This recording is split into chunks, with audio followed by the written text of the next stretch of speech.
Sering. Jadi yang menyeberang jalan ini adalah itu hal yang setiap hari, setiap orang tetap harus kita lakukan. Karena kita dari rumah pasti akan ketemu jalan raya. Pasti ada gang-gang yang dilalui dengan kendaraan yang ramai. Terus yang kemudian adalah menggunakan sepeda motor masih di bawah umur, belum memenuhi syarat dan masih berusia yang seharusnya berusia 17 tahun. Jadi adik-adik sudah ada yang umurnya 17 tahun? Belum, jadi belum bisa. Nah, untuk itu kami memperkenalkan diri. Tadi lupa tadi ya. Nama saya adalah Hasan.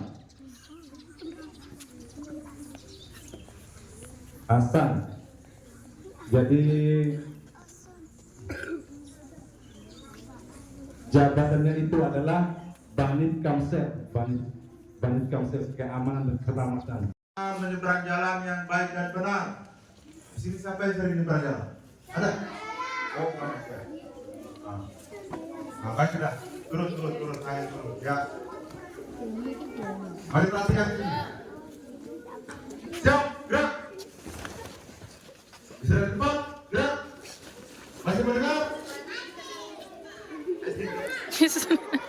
Masih mendengar? Baik.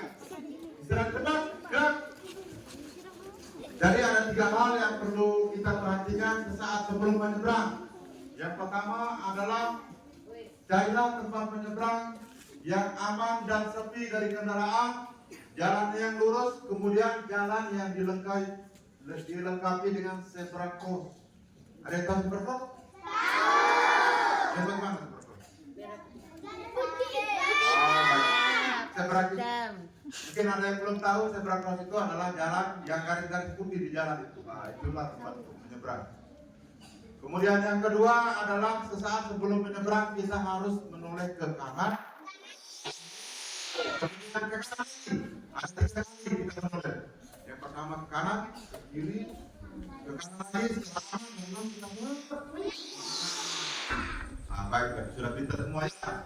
Kemudian yang ketiga adalah menyeberanglah dengan cara yang lurus. Dalam hal ini kita berdiri di pinggir jalan, kita menyeberang ke jalan seberang jalan sebelah dengan cara yang lurus, kita langsung lurus ke sana. Jangan kita memanjang ke kiri ataupun memanjang ke kanan, karena itu dapat membahayakan adik-adik sendiri maupun pengendara pengguna jalan. Dalam hal ini mungkin pengendara motor tiba-tiba adik menyeberang dengan cara yang memanjang ke kiri, dia mau ngerem, akhirnya terjadi kecelakaan. Nah, baik. Itu yang perlu diperhatikan sesaat sebelum menyeberang. Saya ulangi lagi. Yang pertama adalah carilah tempat menyeberang yang aman, sepi, jalan yang lurus dan dilengkapi dengan zebra cross. Kemudian yang kedua, sesaat sebelum menyeberang kita harus menoleh ke kanan, ke kiri, kemudian ke kanan lagi sesaat sebelum menyeberang. Kemudian yang ketiga, menyeberanglah dengan cara yang lurus, tidak boleh memanjang ke kiri atau ke kanan. Sampai di sini paham? Baik. Yang berikutnya adalah tentang penggunaan sepeda listrik. Sepeda listrik tidak dapat digunakan atau dikendarai di jalan raya. Saya ulangi, sepeda listrik tidak dapat digunakan atau dikendarai di jalan raya. Terus nanti adik-adik mungkin muncul pertanyaan, bagus tidak kalau seandainya kami punya sepeda listrik, kami gunakan di mana? Nah, baik. Sepeda listrik itu dapat digunakan di terus. Ada yang tahu? Tidak tahu. Jadi perlu Pak Polisi jelaskan dulu ya, nanti baru sebentar. Dengar dulu. Jadi sepeda listrik itu dapat digunakan di sekitar kompleks, di sekitar gang, di sekitar halaman rumah, halaman sekolah, di lapangan, atau tempat khusus yang disediakan oleh pemerintah Fakrul. Atau tempat khusus yang disiapkan oleh pemerintah untuk pejalan kaki dan pesepeda. Baik, siap, gerak. Istirahat di depan, gerak. Semangat pagi. Ya, tepuk tangan dulu. Ya, cukup. Masih mendengar? Baik. Yang berikutnya adalah sepeda listrik itu tidak diperbolehkan digunakan di jalan raya. Terus muncul pertanyaan, digunakan di sekitar gang, komplek, kemudian halaman rumah, halaman sekolah, atau tempat khusus, ya, di lapangan atau tempat khusus yang disiapkan oleh pemerintah untuk pejalan kaki dan pesepeda. Kalau di kota-kota besar itu sudah ada tempat jalan khususnya untuk pesepeda dan pejalan kaki. Kalau kita di sini belum ada. Jadi kita cukup menggunakan di sekitar rumah, sekitar komplek, halaman rumah, halaman sekolah, atau di lapangan. Sampai di sini paham? Baik. Kemudian yang kedua adalah sepeda listrik itu dapat digunakan oleh seseorang yang berusia minimal 12 tahun dan saat penggunaannya di bawah pengawasan orang tua. Jadi kalau kita yang belum berusia 12 tahun, kita tidak diperbolehkan untuk mengendarai sepeda listrik. Kemudian saat penggunaannya harus di bawah pengawasan orang tua. Dalam hal ini terkandung maksud bahwa jangan sampai kita nanti ngebut-ngebut terus kita ugal-ugalan sehingga terjadi kecelakaan. Ada yang kecelakaan? Sudah paham dong? Ya. Jadi itu tentang penggunaan sepeda listrik. Yang pertama, tidak boleh digunakan di jalan raya. Kemudian yang kedua, penggunaannya untuk usia minimal, saya ulangi, minimal 12 tahun dan di bawah pengawasan orang tua. Di sini ada yang punya sepeda listrik? Ada? Tidak ada tangan? Ada? Sudah berusia 12 tahun? Belum toh? Jadi walaupun belum berusia 12 tahun tetapi di sekitar rumah, di sekitar kompleks bisa. Yang penting intinya tidak boleh ke jalan raya. Sampai di sini paham? Siap, gerak. Masih mau dengar? Semangat pagi. Tepuk tangan dulu.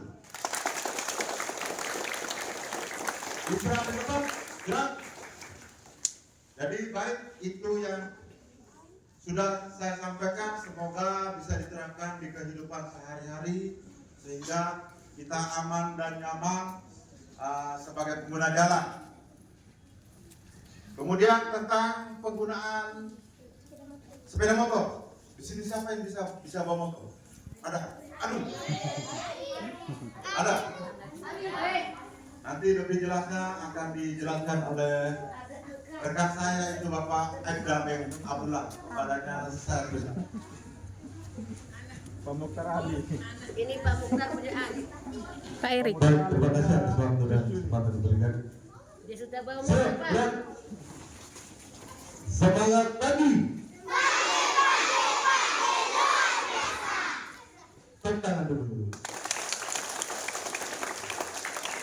Ya. Istirahat di tempat, gerak. Siapa yang hobi bola kaki? Oh iya. Para tim tahu Ronaldo tuh? Tahu. Kalau dia kasih gol, gaya bagaimana? Gaya kemana? Kalau Ronaldo kasih gol itu dia gaya bagaimana? Oke. Nanti Opo bilang semangat pagi, luar biasa. Bisa tidak? Oke. Opo itu baik. Siap, berat. Semangat pagi. Ya, tekan dulu. Itu lagi tempat berat. Sudah capek belum? Belum. Jadi yang terakhir Ompong memberikan himbauan tentang penggunaan sepeda motor, ya. Masuk ulang kan?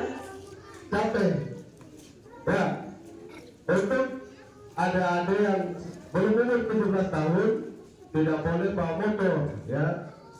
Misalnya sudah tahu ada berapa orang yang bisa bawa motor? Tidak. Ya. Jadi secara undang-undang lalu lintas itu ada yang di bawah umur sebelum tidak boleh bawa motor, ya, karena belum cukup umur. Undang-undang mengatur, ya. Kalau seandainya ada yang belum umur 17 tahun ataupun masih SD bawa motor, nanti polisi tahan motornya, bawa ke kantor polisi, kantor lalu lintas, panggil orang tuanya, panggil orang tua, buat surat pernyataan agar anak tersebut tidak boleh bawa motor. Terus nanti kami tanya, ada sekolah di mana? Nah, bisa contoh ada sekolah di sini. Kami akan ke sekolah untuk ketemu dengan pihak sekolah, kepala sekolah, supaya tanda tangan surat pernyataan. Ya, setelah itu nanti kalau misalnya ada bawa motor lagi, kami akan tindak secara hukum yang berlaku. Ya, mau bawa motor lagi tidak? Ya, untuk sementara jangan, ya, karena ada beberapa faktor yang membuat adik-adik tidak boleh bawa motor. Secara undang-undang sudah melarang. Faktor berikut, adik-adiknya masih kecil, belum bisa untuk menahan beratnya motor. Terus apabila kecelakaan, adik-adik tidak diberikan santunan jasara harja karena belum cukup umur, ya. Terus masih labu, belum tahu rambu-rambu lalu lintas. Ya, jadi intinya masih SD tidak boleh bawa motor. Kalau bawa motor, polisi. Kalau bawa ke kantor, panggil siapa? Orang tua, ya. Panggil orang tua buat pernyataan supaya adik tersebut tidak boleh bawa motor. Nanti orang tua buat pernyataan, terus polisi bawa ke sekolah, suruh guru ataupun pihak sekolah untuk memperhatikan dan membuat pernyataan juga. Yang sudah tahu bawa motor, untuk saat ini belum boleh bawa motor, ya. Oke, berat. Semangat mati.